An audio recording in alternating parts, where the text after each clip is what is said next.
Je suis allé voir mon notaire hier pour déposer mon testament pour ma fille. Donc faut, comme on dit, commander c'est prévoir. Après, j'ai pas la maîtrise du jeu, hein. Moi je serai un tout petit grain de sable dans la machine.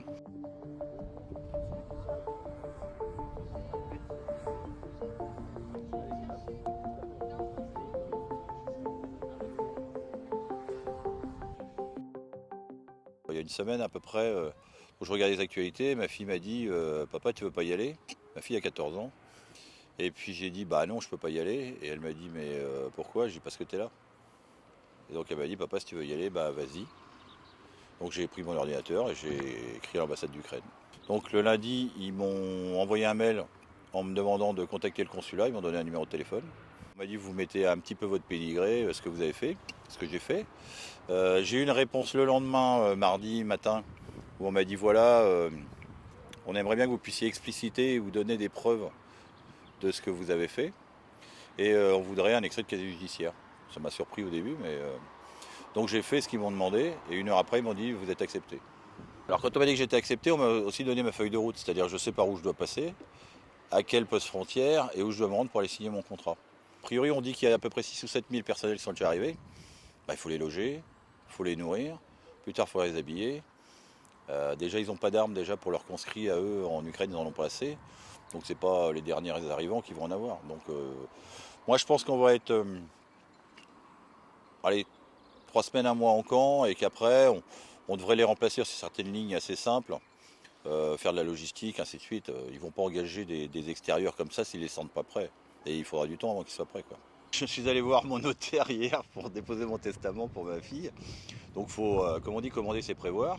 Après, j'ai pas la maîtrise du jeu, hein. Moi je serai un tout petit grain de sable dans la machine. J'essaierai de faire mon boulot du mieux possible. Et puis je ne sais pas ce que les Ukrainiens font de nous en fait, hein. Nous on se met à disposition et on fait partie des troupes ukrainiennes. Moi je veux apporter ma pierre à l'édifice, le mieux possible. Non, non, moi je suis pas stressé, je suis serein. Ça fait des années que je n'ai pas été aussi serein. J'ai un objectif, je vais avoir une mission, et je suis bien.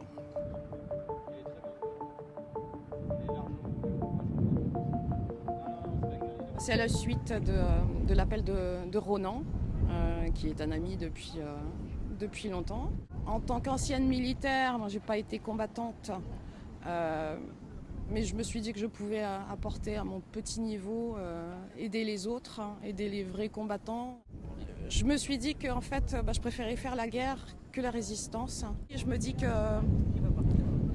moi, je ne vais pas laisser des enfants en bas âge derrière moi. Donc, je sais pas, je me dis qu'à mon petit niveau, voilà, si je peux éviter à un jeune Ukrainien qui est jeune papa, ou je sais pas, ou même à un autre d'une autre nationalité qui est venu combattre aussi, si je peux aider, si je peux faire ce que je peux, ce sera déjà ça de gagner. Principalement des produits de soins, d'hygiène, des produits médicaux, paramédicaux. Ce n'est que ça principalement. Vous avez décidé d'accompagner Ronan, c'est ça? Oui. Jusqu'en Ukraine? Jusqu'à la frontière, moi normalement. Jusqu'à la frontière. Je reviens, hein, je ramène du monde si besoin, quoi, en fin de compte. Donc mon but il est là, c'est tout. Acheminer du matériel et puis profiter du monde qu'il y a pour avoir un chauffeur aussi pour pouvoir faire la route tout seul.